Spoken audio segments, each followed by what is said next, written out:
Welcome in, everybody. Welcome to the Hawk's Eye View Instant Reaction Podcast, sponsored by Revelton Distillery and Kyle Lehman at Wintrust Mortgage. Huge thank you to our sponsors. And we have just wrapped up week one. I got my co host, Drew Shipley, with me here. I'm Andrew Barber. And let's talk Hawks. What were your just initial reactions to this game, Drew? The initial reaction, Andrew, honestly, was it was clear to me that the offense was scripted from plays 10 through 15, 1 through 15, rather, that we were so excellent in that those first 15 plays to get that 14-point lead that the drop-off was monumental. Like, I was not impressed with the play calling after that. The defense did what they needed to do. Phil Parker defense, they got it done at the end of the day. 24-14 Hawkeye victory. But the drop-off in the play production on offense was a clear concern for me. Yeah, and I get your concern. I really liked that first quarter. Obviously, I liked it a lot. There was willingness to go downfield. Obviously, the first touchdown pass of the season, the first one since 1991 on an opening drive. So never before in the Kirk Ferentz era, and part of the Hayden era as well. So good. It was a good advertisement for the Swarm transfer portal. Transfer quarterback to transfer wide receiver on the first touchdown. Transfer quarterback to transfer tight end on the second passing touchdown of the season in the first quarter. And so I liked the start, obviously, but it felt like, and I really liked Iowa showing aggressiveness to go for it on fourth down as well. That's something that we haven't always seen in the past. But I like Iowa taking shots downfield. Yeah, I'm just a fan of the shots downfield, whether or not it works. I just think the willingness to go downfield is something that's a little bit refreshing. To be fair, Andrew, I thought it was kind of forced down our throats from Brian, if I'm honest. Yeah, We want to unleash K. McNamara and his arm. You know, we want to unleash Caleb Brown, wideouts, Nico Reganey, who dropped a wide open touchdown, by the way. K. McNamara was everything that we thought he was. He is as advertised. He had a great, I can't say great. He had a good game. He had what I expected to see on opening day. that's kind of how I felt as well. I thought it was pretty good. I really admired him standing in the pocket, maybe taking a few more hits, but not really showing any fear.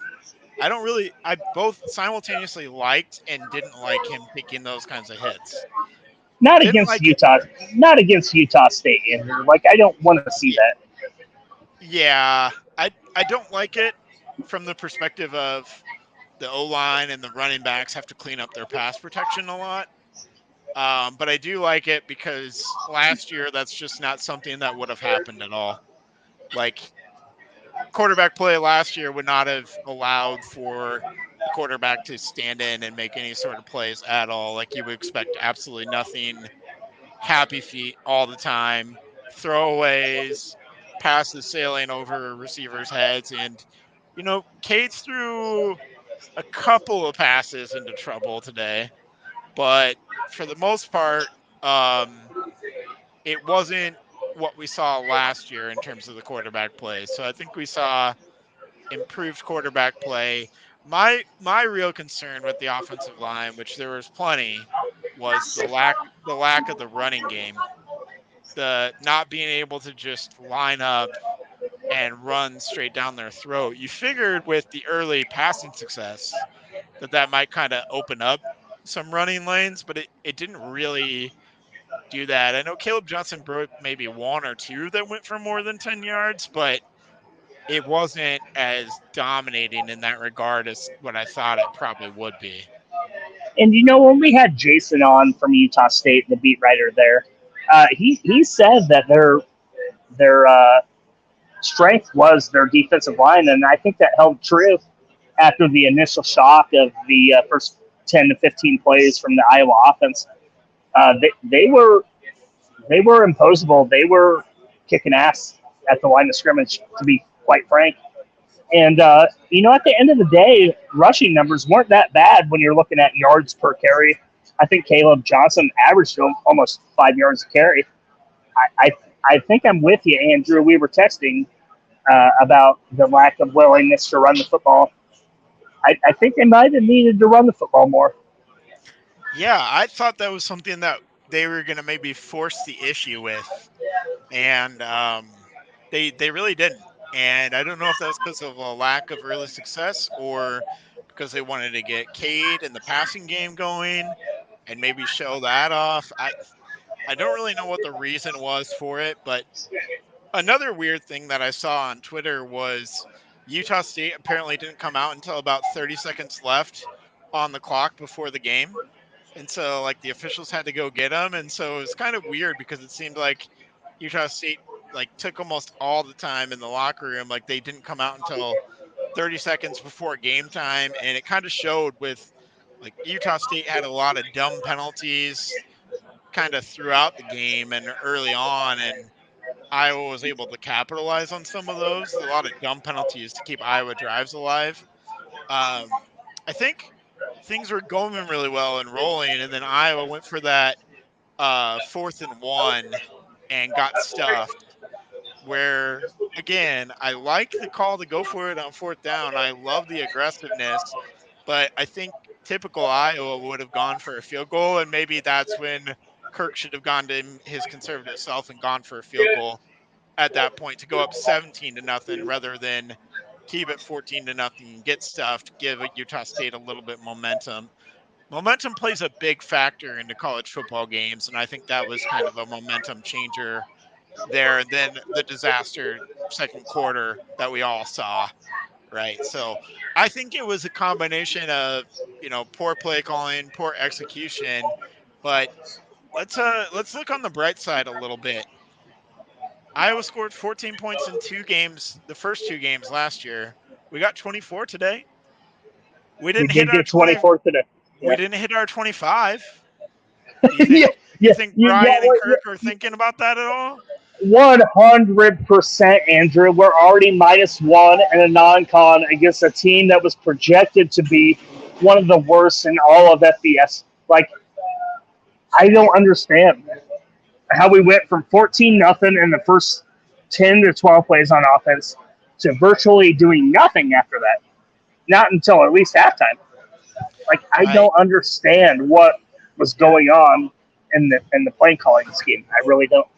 Yeah, and you mentioned the drop by Reganey, but also before that, Oh my God, that was a wide open touchdown. It was a beautiful pass from Cade McNamara. yeah, I thought so too. There was the drop by Lachey though, right before that, Also and true. then Yep. LaShawn Williams dropped another one right after that. Legitimately 3 passes that could have gone for touchdowns dropped. And so I think some of that is a little bit of product of Cade not playing in fall camp after the injury. True. Maybe the chemistry not always being there. So I really think Cade played at something less than 100%. I don't want to say 70 or 80 or whatever, but I want to say he played at something less than 100% today because you saw that he was in the pocket and wasn't really willing to move outside of the pocket at all today. And we know that he can when he's fully healthy. So, 100%. Yeah. I mean, so there was that one third down run where I thought he could have gotten the first down. At the same time, like, dive, man. Like, get down. Utah State game 1 is not the time to put it all on the line, right? It's not a Big Ten championship game. It's not even Nebraska, for that matter. Like, right, it wasn't the time for it. I was okay with him picking his spots of where he ran, and then like you said, like I don't I don't want to risk him for the foreseeable future. I don't want to see that. yeah, I don't either. But that's part of how he's wired, right? Like he's the kind of person who goes out there and gives his all every time he's out there on the field, and so you love that about him, but you also it makes you hold your breath a little bit because you don't want him to get hurt because he's a huge part of where Iowa's going to go this season. So, Deshaun Lee filled in for Jamari Harris. Made a couple of nice plays early on. Had some missed tackles. Kind of a mixed bag from him, but I thought did a pretty admirable job in filling in for Jamari Harris, kind of on the spot there as a redshirt freshman. So I think Iowa, they really wanted a third corner, and it looks like Deshaun Lee might be a decent third cornerback. I think the defense really played well today. I really do. Um, Xavier Wampa with that sick interception there towards the end of the second quarter, I believe. I mean, it was just beautiful. Um, the bend don't break is still working for Phil Parker. It's I'm not worried about it. I know you were when we were texting in real time about you were thinking that the defense looked up to snuff. But I mean, they only gave up 14 points. It was kind of a late touchdown there at the end. I thought they did what we expected, in my opinion. Yeah, I just the addition of Nick Jackson, I kind of expected a little bit more out of Nick Jackson, and he was a little bit underwhelming for me. But I'll tell you who did stand out: Jay Higgins. Jay Higgins was 100%. all over the field. He had 15 tackles today, 11 of them solo, a pass breakup that could have been an interception. Xavier Nwankpa had a pick, but Cooper DeJean dropped an easy one that very easily could have been a pick six. Kind of fell right in his lap, and I don't think he really expected it, and he dropped it. So I I don't know. I just am so used to such a high level of play that I think it was something less than what we saw last year, and I was expecting this defense to be roughly the same. So, um, and I think they'll get there. Also, there's a lot of hype around the defensive line. I think Deontay Craig made a couple good plays. I think this defense will. I think they were pretty darn good. I'll give them only 6 points given up. That touchdown was kind of late, like we talked about. Yeah. Like it will count towards them, but I really won't credit it towards them. So, um, I mean, it would count towards Brian Ferris's point total drive to 325, but yeah, right.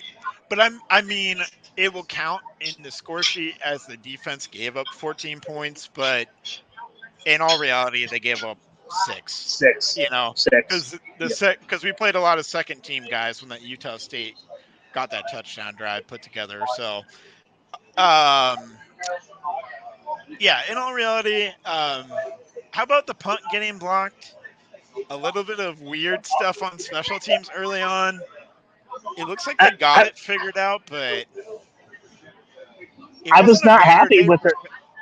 No, it was not a banner day for special teams. No, it was not. Yeah, the block punt. Like, we begged for a Tory Taylor punt. Like, we wanted it on the previous fourth down that we went for and we didn't get. Like, we wanted a boomer. We wanted to see the boomer. And then just getting blocked. Yeah, the coverage on special teams on the field goal team as well. Like, those are unexcusable things at Division I football, in my opinion, Andrew. Like, you have to be able to block an extra point, a field goal. You have to be able to block a punt. Like, it's unexcusable to me. Yeah, and I was with you on that, and so I was a little surprised by that. I think it was just, I don't know, maybe everybody was just feeling the game one jitters all game, or just the game one nerves all game. But I'm not gonna project the whole season based off of one game. Does this change anything about your preseason projections for Iowa? Does this result change anything at all for you? A little bit, honestly, Andrew. Like, I wanted to see the Hawkeye offense floor Utah State, and they did in the first 10 to 15 plays. What is going on from, like, how can you design such a beautiful game plan for the first quarter and just go to shit, honestly? to the second quarter on. Like, I was not impressed. I'm worried about Iowa State's defense going into week 2 here, Cy-Hawk week. But at the end of the day, Andrew, we're 1-0. And that's all. That's all you can ask for. You go 1-0. The defense was as advertised. McNamara was as advertised, and some drop passes, some unfortunate stuff, and special teams. Special teams will be cleaned up, Andrew. I have no qualms about special teams, but today was not a great day for special teams. Yeah. So we're gonna hope and pin our hopes on the fact that teams improve the most from week 1 to week 2. That's what a lot of people say. That's the old adage. And so I'm going to hope that that's true, because I don't think that today changes my preseason projections too much. Maybe it makes things a little bit closer in some scenarios, but I don't think it changes things for me too much. So any last thoughts before we go? No, we're 1-0, right? So there's nothing to be concerned about in the current day. But we do have Cy-Hawk week coming up. Iowa State's defense is for real. We're about to see them against UNI. I'm worried about their defense. I'm taking the under if we're talking about betting. Yeah, I think the under is a safe bet next week, just based off what I've seen. So thank you all again for joining us. We'll be back on Thursday night at 6 o'clock to help preview the Iowa State game. It's Cy-Hawk week. We've flipped the page. Hawks are 1-0. Thank you, everybody. Wish you the best. Enjoy your college football Saturdays. Good night, guys.